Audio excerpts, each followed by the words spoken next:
A press release sent out by South Dakotans Against an Income Tax, the group opposing IM-28, provided names of 50 different organizations that have stood up against that measure.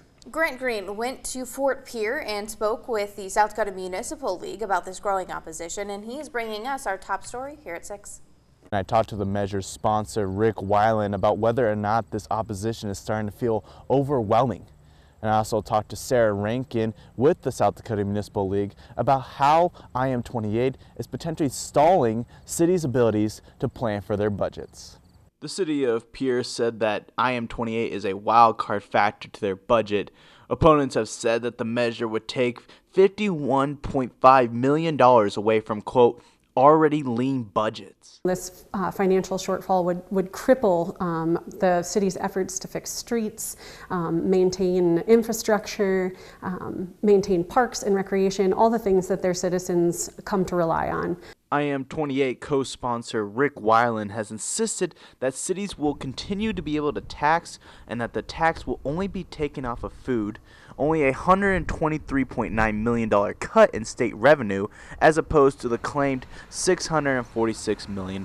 Rankin says whether or not this becomes a strictly state tax, it affects cities.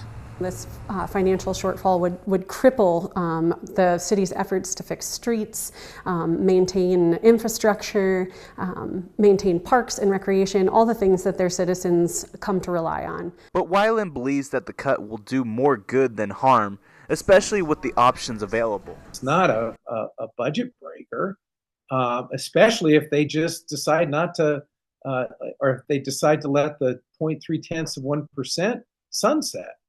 Weiland is referring to the cut in sales tax that the legislature passed in 2023 from 4.5 to 4.2%, which will sunset in 2027. Currently, only South Dakota and Mississippi levy their full sales tax on grocery food without a tax rebate. Weiland encourages voters to read thoroughly what's on the ballot and then make their decision about whether or not they want IM-28 to pass instead of listening to what the South Dakota Municipal League and opposition has been saying. In Fort Pierre, Grant Green, Dakota News Now. Meantime, South Dakota Senate and House Majority leaders are speaking out against IM-28. According to Senator Casey Crabtree and Representative Will Mortensen, the measure will eliminate funding for the state, such as education and Medicaid, without a replacement. They call IM-28, quote, the most irresponsible measure ever put before the voters. Both lawmakers say if this measure does pass, they will honor it, but they say it will not put the state into debt or raise taxes. Instead, they say it will cut spending from education, public safety, and other areas. You can read their entire statement right now on your Dakota News Now app.